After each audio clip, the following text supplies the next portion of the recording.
Hey there, I'm Delphine, and I have to share something that completely shook me. My sister sent 134 secret messages to my daughter, messages that made her question everything about me. But when my daughter collapsed at school, they blamed me for it. Can you imagine? The people who were supposed to protect us were the ones tearing us apart. Why would a family do this to one of their own? Have you ever been betrayed by someone you loved? How far would you go to protect the people you care about? Drop a comment below and tell me. I'd love to hear your story. And where are you watching from? Let me know. The morning had begun like any other. Email check, a rushed protein bar, and a conference call echoing through the living room as I juggled lab reports and coffee. Outside, suburban Dallas stretched quiet and sunlit, oblivious to the storm that was about to split my world. My phone rang. I didn't recognize the number at first, but something in me froze. Miss Covey? This is Jackson Elementary. Your daughter, Tamsin. She collapsed in class. The ambulance is already en route. The coffee spilled. The world tunneled. Words tumbled. Instructions. Location. Something about oxygen levels and fainting. I only remember the roar of tires on concrete, my hands white on the wheel, the way every red light became a personal insult from the universe. Tamsin, my baby. The last few weeks flickered behind my eyes. Her quiet eyes, the way she clutched her drawings to herself. The shifts in mood each time she returned from her weekend visits with Marla. And Marla, offering to babysit more, to help, always smiling too tightly. By the time I reached the hospital, my parents and Marla were already there, sitting, laughing. Like this was a reunion and not a goddamn emergency. What happened? I snapped. Oh, Delphine, Marla stood, placing a condescending hand on my arm. You've been so busy. We figured it was best someone was around for her.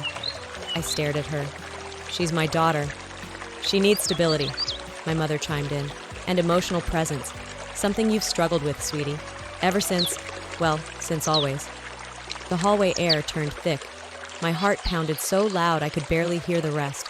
I pushed past them into the room. Tamsin lay pale, an oxygen sensor taped to her finger, wires like spider legs crawling out from under her hospital blanket. She looked up and flinched. That broke me more than anything. Tamsin, I whispered, reaching for her hand. Her fingers closed around something, a pink tablet, her favorite one from Christmas. She held it tight, then loosened slightly. You're not supposed to see it, she said, in a voice so faint I barely caught it. Aunt Marla said so. I glanced at her. Can I look? A small nod and then, barely audible, a password. I typed it in. I don't know what I expected. Game apps? Silly photos? Maybe drawings? What I found? Felt like stepping off a cliff. Message after message from Marla. Your mom chose work over you again. We're the ones who are really here. Real family doesn't forget your recital. It's okay to feel angry. She's not who she used to be. Some had emojis, heart stickers. Some were links to poems about broken mothers. Some were direct, cruel, cold. I kept scrolling, my fingers trembling. This wasn't concern. This was erasure. When I looked up, Tamsin wouldn't meet my gaze. Her lower lip trembled. She said, Grandma said, if I told you, they'd take you away. It hit me like a punch to the chest. They hadn't just undermined me. They'd instilled fear, strategically, repeatedly. In that moment, the doubt inside me died. I wasn't imagining things. I wasn't overreacting. I wasn't unstable. I was a mother under siege, and I would fight. Not just for custody, but for my daughter's soul. I stepped out of Tamsin's hospital room, trying to steady my breath. The doctors had reassured me that she was physically fine, but her pale face and the way she flinched when I touched her spoke volumes I wasn't ready to hear. I needed a moment. My head was spinning with unanswered questions. Why had she collapsed? And why had she been so withdrawn lately? I was losing control of the situation, and that terrified me. I pulled my phone out, dialing IT support at work. My mind raced.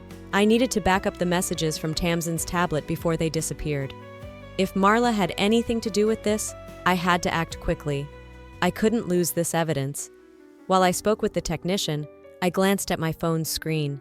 For a second I thought I saw a notification flicker, but I dismissed it. When I returned to the room, the air was different. Tamsin was still in bed, eyes closed. But the tablet, her pink tablet, was gone. The screen was black. My stomach churned. I grabbed the device, pressed the power button.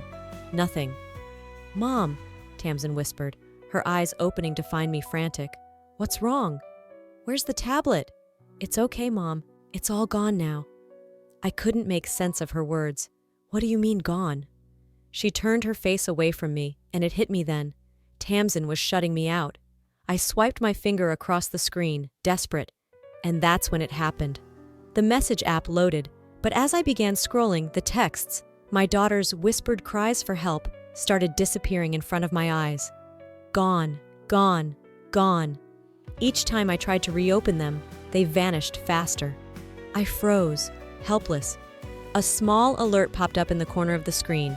It was connected to a network I recognized immediately, Marla's network. I felt a surge of nausea. Marla had remote access to the tablet. She was actively scrubbing the evidence.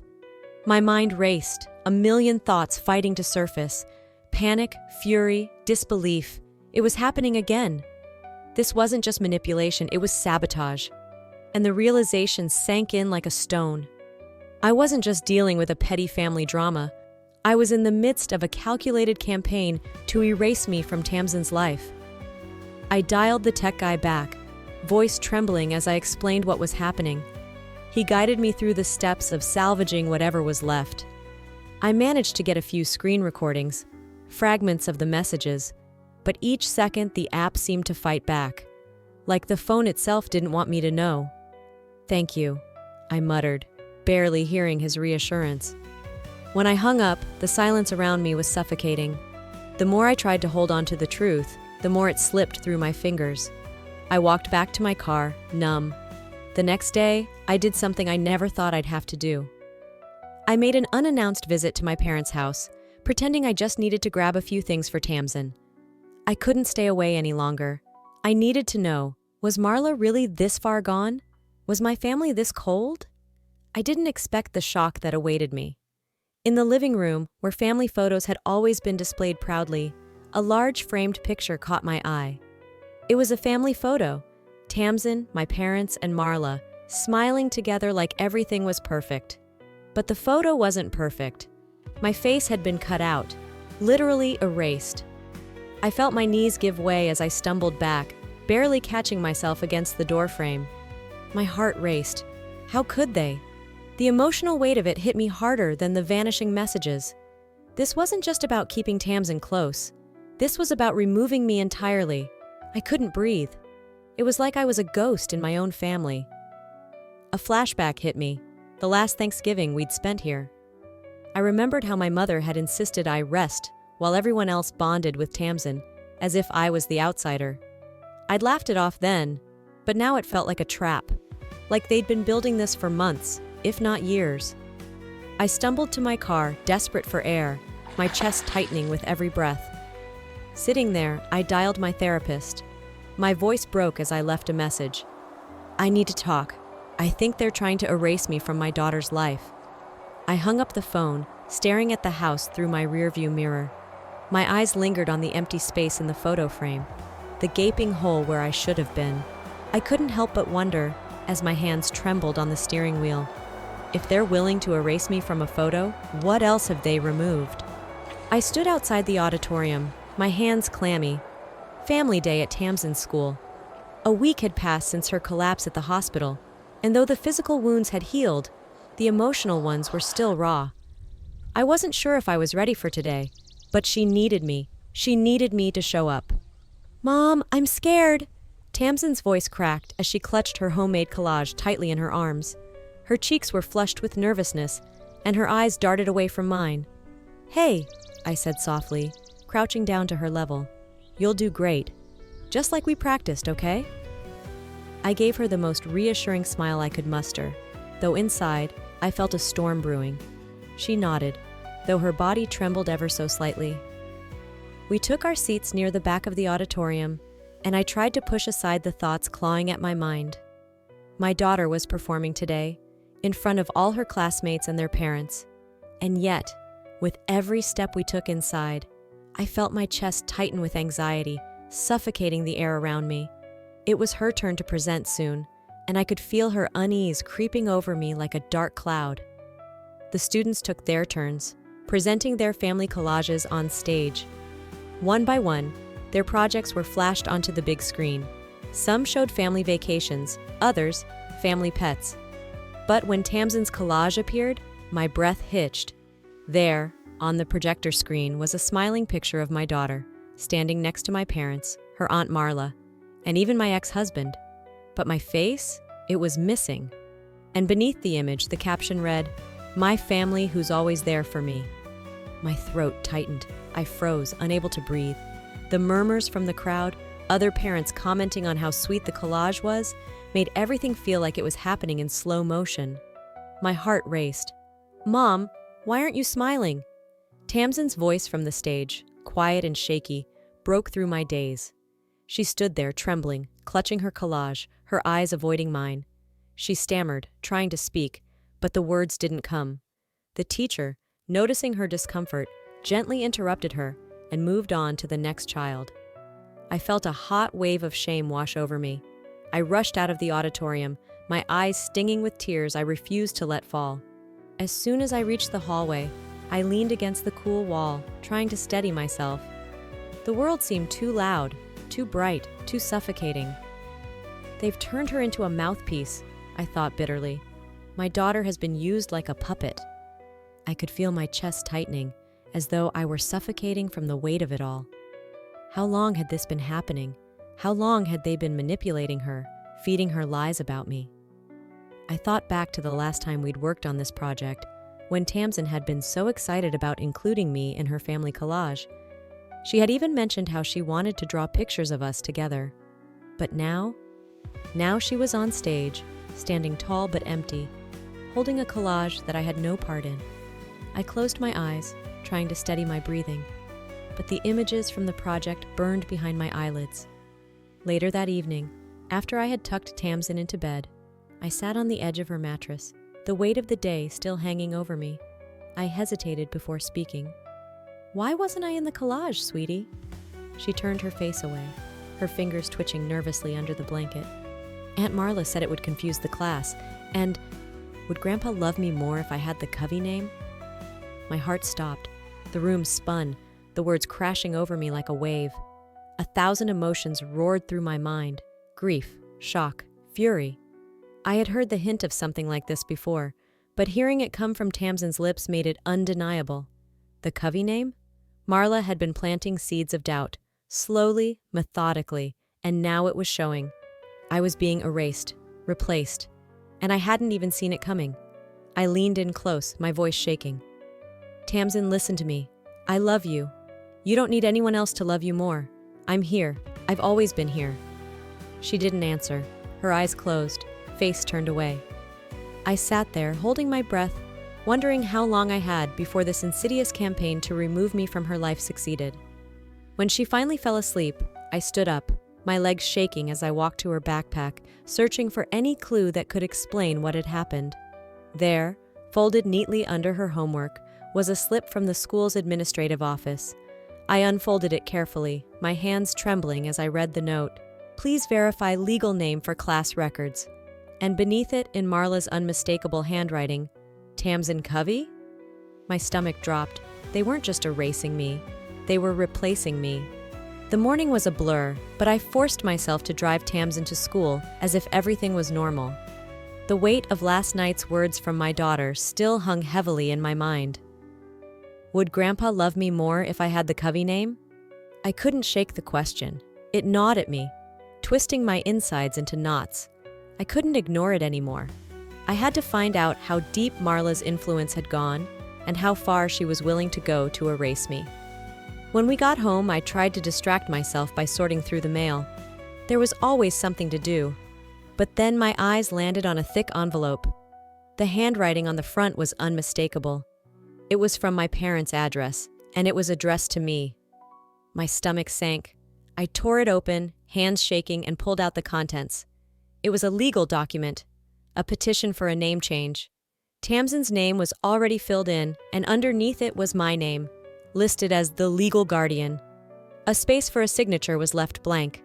The date of filing was already penciled in. My heart skipped a beat. I couldn't breathe. My body froze as the reality of it hit me.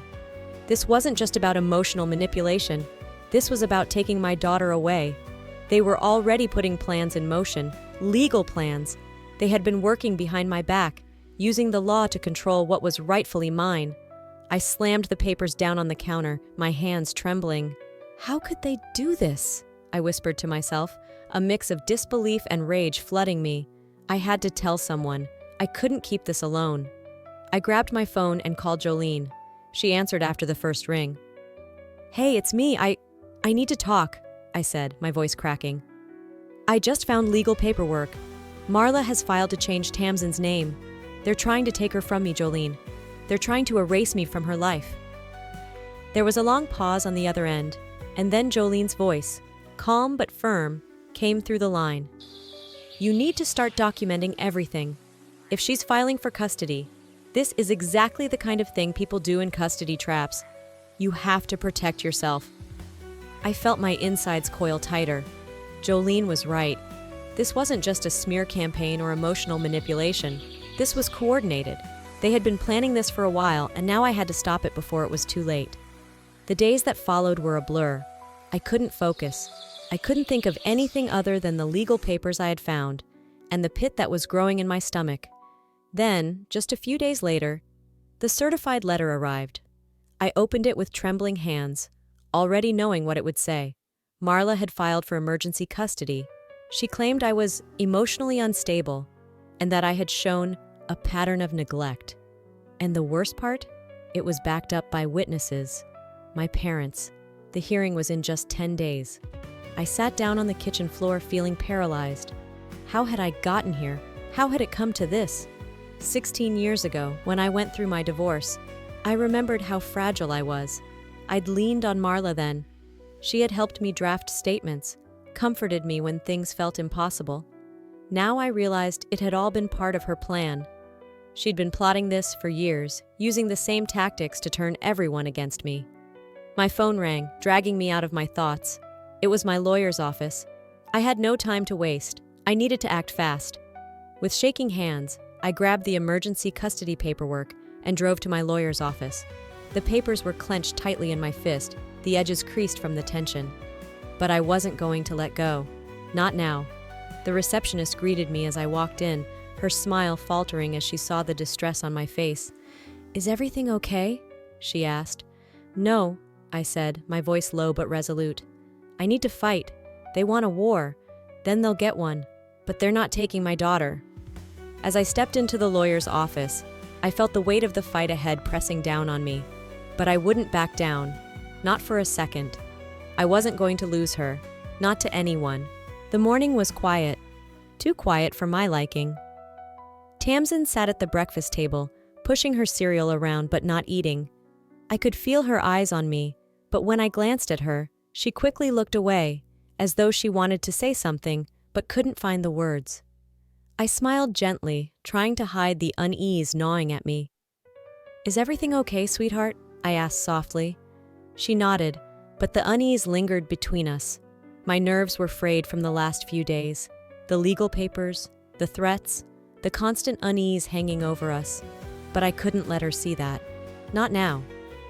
I turned my attention to the pile of paperwork on the kitchen counter, sorting through the documents I needed for my lawyer. The anxiety simmered under the surface as I glanced at the clock, knowing time was running out. But then my eyes caught something. A thick envelope with my name on it, postmarked from Marla's law firm. My breath caught. With trembling hands, I opened it, already fearing the worst. Inside was a pre-trial evidence disclosure package. The moment I laid eyes on it, my blood ran cold. Among the documents, there it was, my therapy records from 7 years ago, when I had been recovering from postpartum depression and the aftermath of my divorce. These were supposed to be confidential. Only a select few had ever seen them. Yet here they were, twisted into something else entirely. I stared at the highlighted words on the page, my own voice echoing in my head from the therapy session. "I feel like a ghost walking through my own home." I had confessed that once, in a vulnerable moment, to a therapist I trusted. Now, Marla had used those very words to paint me as an unfit mother, as though my pain, my very humanity, was a weakness, something to be exploited. I could feel the panic rising inside me, but I forced it down. I called my lawyer immediately, my hands shaking as I explained what I had found. He was calm, but the tension was clear in his voice. "We can argue a privacy breach, but the damage has already been done. Emotionally, this could hurt you."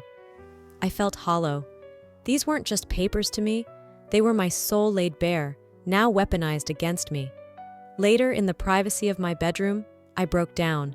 It wasn't the legal risk that hurt, but the violation of my healing process. Those therapy sessions were supposed to help me rebuild, not be used to tear me down. They had never been meant to be weapons. I rebuilt myself from those sessions. They were never supposed to be weapons.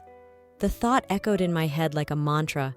I had struggled so hard to move past those moments, only to have them thrown in my face like a weapon. My mind kept spiraling. The court would believe Marla's version of me, wouldn't they? How could I possibly defend myself against something like this? Should I hide this from Tamsin, or should I prepare her for the possibility that everything might fall apart? I couldn't decide. The weight of it all was suffocating. That evening, while syncing an old phone for legal use, I stumbled across something else, a saved voice memo. It was a short recording, but the voice on it was unmistakable. Marla's voice, cold and sharp. "If you talk, your mom will be taken away. Again." I froze. My blood ran cold. This wasn't just manipulation. This was psychological terror. She had used Tamsin to threaten me. Again. My hands were shaking uncontrollably as I forwarded the recording to my lawyer. This could change everything.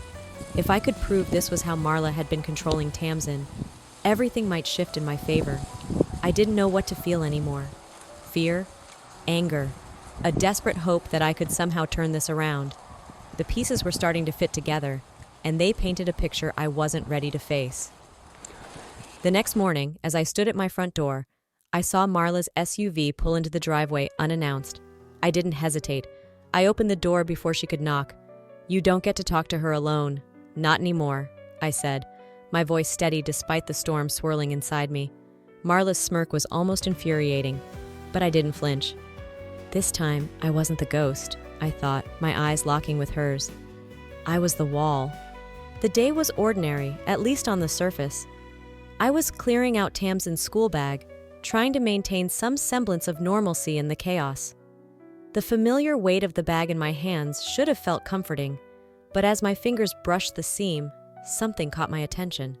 The stitching on the inside was coming loose, and that's when I noticed it. A tiny voice recorder, meticulously sewn into the fabric. My heart dropped. I pulled it out carefully, my fingers shaking. For a long moment, I just stared at it. My home, my life, my every word and movement had been invaded, bugged. The thought twisted in my gut. This wasn't just betrayal. It was a violation on a level I couldn't comprehend. The feeling was too overwhelming to put into words. I was being watched. Even here, in what should have been my sanctuary, nothing was private. I tucked the recorder into my purse and drove straight to my lawyer. I couldn't let this slide. When I played back the recordings, I was struck by how ordinary they seemed at first. Quiet, mundane exchanges. But then, I heard it. The raw, unfiltered truth of my life. Arguments with Tamsin that I thought had been behind closed doors. Moments of tenderness. Moments of vulnerability. Every single word had been captured, as though someone was compiling evidence to use against me. My blood boiled. The strategy was clear now. This wasn't just about custody. Marla wasn't just trying to take my daughter from me. She wanted to destroy me. She was making a case that I was insane, that I couldn't be trusted to raise Tamsin. She's not just after custody. She wants to prove I'm insane, I muttered to myself, the weight of the realization crashing down on me. That night, I sat in my car outside the school, watching Tamsin walk towards the entrance. She looked so small, so vulnerable. The love I felt for her was suffocating, and yet all I could think about was how much she had been manipulated, how she was being watched, isolated, made to feel like a pawn in someone else's game. I promised her this home was safe, I whispered to myself, my voice barely audible above the engine's hum. And it never was. I couldn't just stand by anymore. This wasn't a battle anymore. It was war, and I was going to fight back. When I got home, I knew it was time. I sat down with Tamsin and asked her, gently, "Have you ever felt scared? Unsafe?" At first, she hesitated, looking away. But then, as if something inside her broke, she opened her closet and pulled out an old shoebox. She didn't speak as she handed it to me, but I could see the fear in her eyes. Inside were letters, pages of scribbled pencil marks, full of fear and confusion.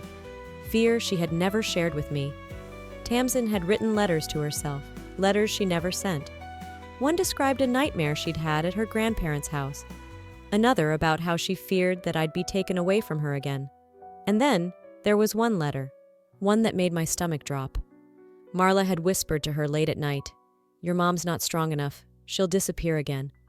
I felt like the ground beneath me had vanished.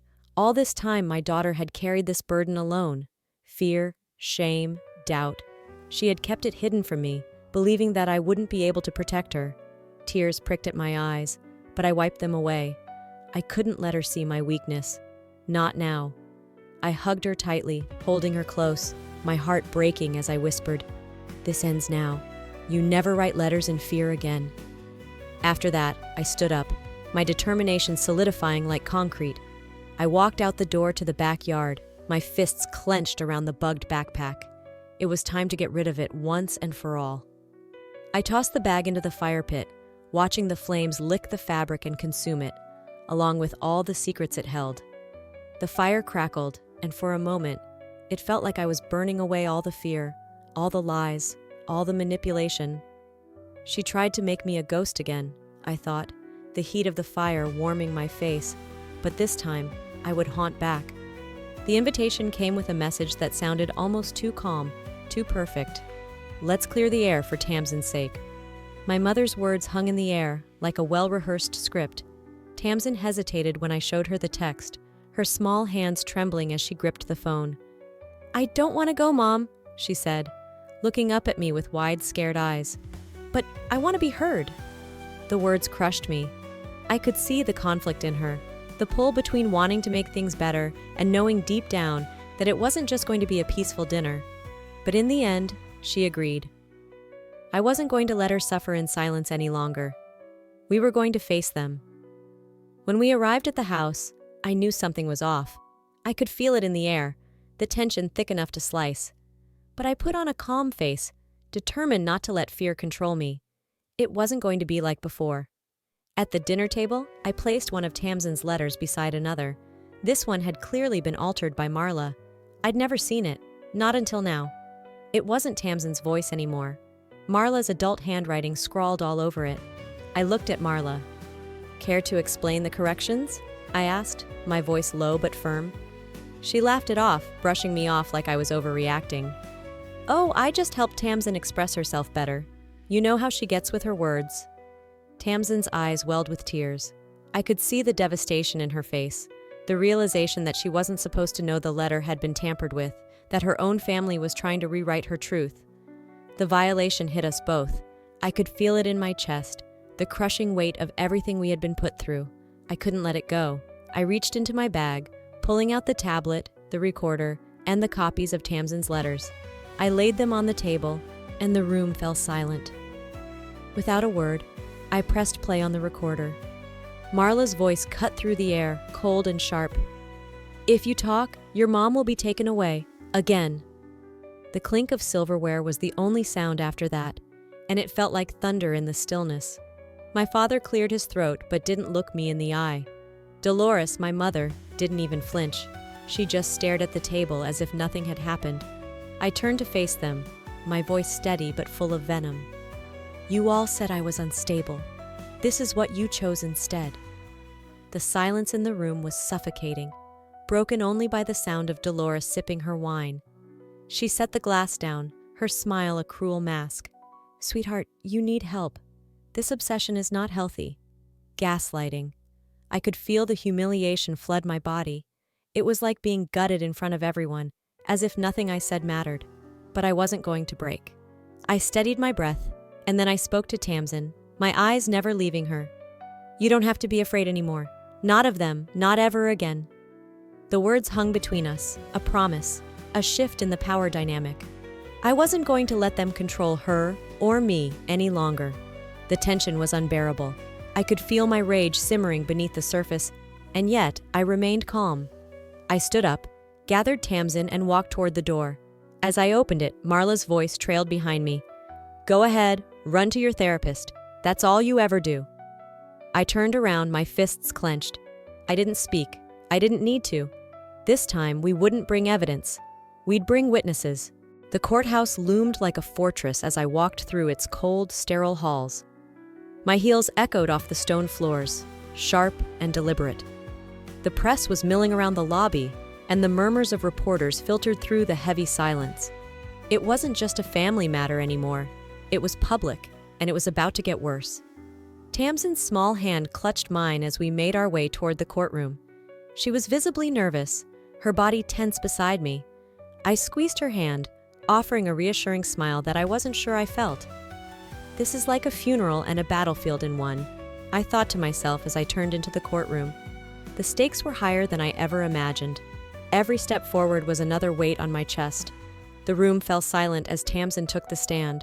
She was so small, yet so brave. The room held its breath. My heart thudded in my chest. She was about to speak the truth. "My mom never left me," she began, her voice shaking with emotion. "She always came back. I want to live with her."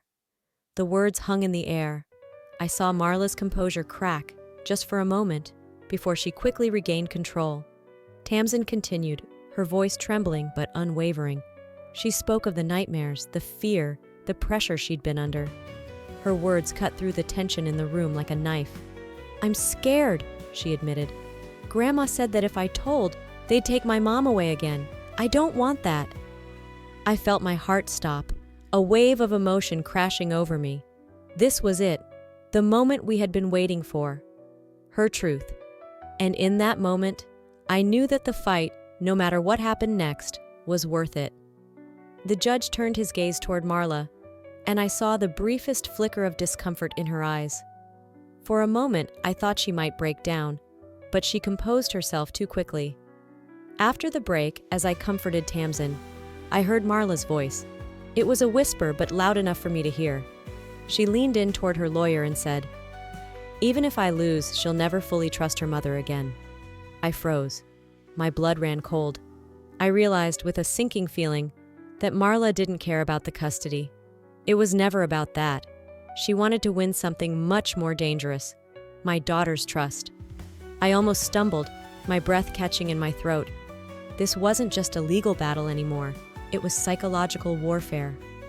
I swallowed hard, forcing myself to steady my hands. There was no time for weakness. We had to finish this. After the trial ended, I knew what I had to do. I calmly filed a restraining order against Marla. I couldn't let her get away with this anymore. I turned to look at my family, seated behind Marla, their faces unreadable. None of them spoke. None of them dared to. Tamsin wrapped her arms around me tightly, pressing her face into my chest. "You believed me, Mom. I saw it in your eyes. And I always will," I said softly, "no matter who tries to erase that."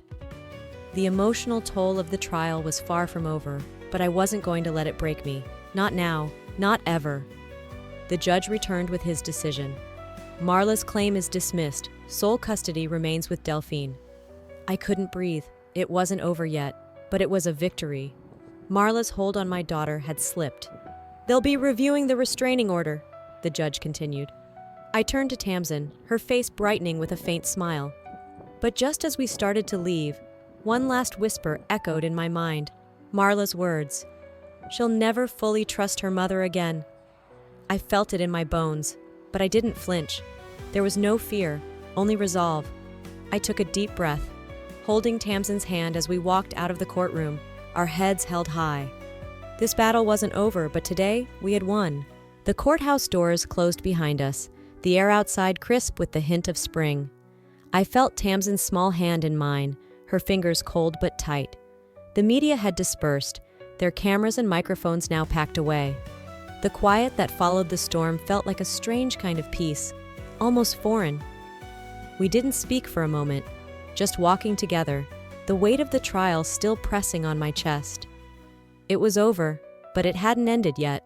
The finality of it hung in the air, a long exhale after years of holding our breath. For the first time in a long while, we shared a hug in public. No fear of judgment, no glances, no whispers. Just us. I closed my eyes, letting the moment linger. "We made it," I whispered to her. In the days that followed, the consequences began to surface. Marla lost her job at the child counseling center. The news hit like a soft blow, a necessary consequence. Her actions had done irreparable damage, and now there would be repercussions. Then came the notice. My parents, Dolores and Dad, were denied shared custody and unsupervised visits for the foreseeable future. There was no apology in the letter, just a short message from Dolores. "Hope you find peace." I stared at the text for a long time. "Peace," she said, but there was no peace in her words. It was hollow, a final attempt to distance herself from the mess she had helped create. I deleted the court documents from my desktop, but printed a single copy to keep. Not for revenge, but for closure. A reminder that the battle had been fought, and we had won. Tamsin started therapy with a trauma-informed counselor. I watched her begin to open up, slowly but surely. The weight of the past few months was lifting from her shoulders, piece by piece. I joined a support group for single moms. It wasn't much, but it was enough for now. To know that I wasn't alone. To hear their stories. To share mine. In the quiet moments, I saw the difference in Tamsin. A new light in her eyes, a softness in her laugh. One afternoon at the park, I watched her run through the grass. Her face lit up with joy as she held onto a kite string. She laughed again, I noted quietly to myself. Not for me, for her. There was hope now, blooming where fear once grew.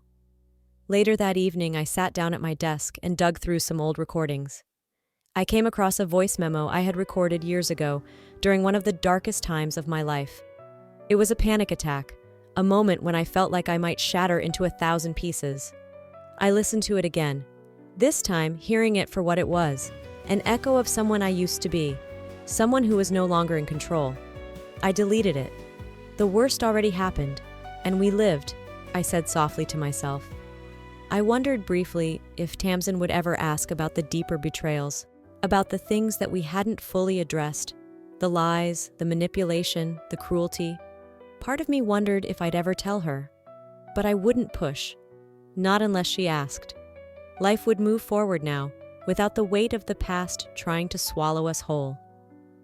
I was in the kitchen that night, preparing a simple dinner for Tamsin and me.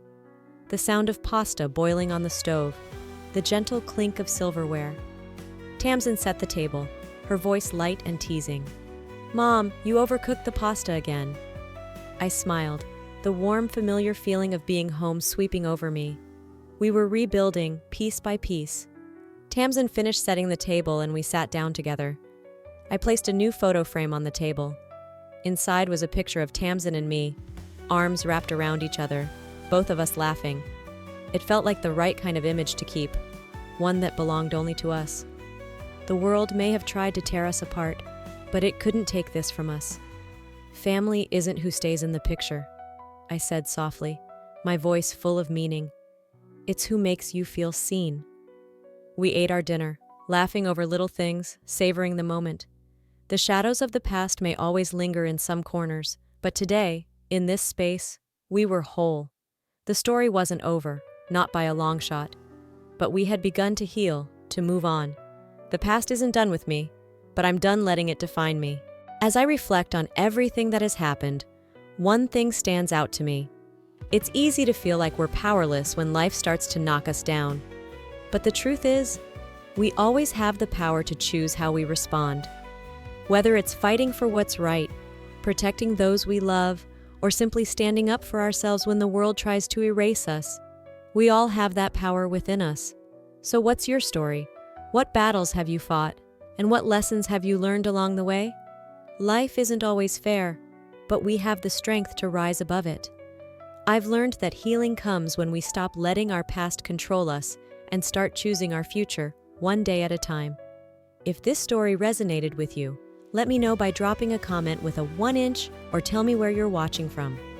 If you didn't feel moved by this story, I'd love to hear why. And don't forget to subscribe to the channel for more stories like this. Let's keep growing together.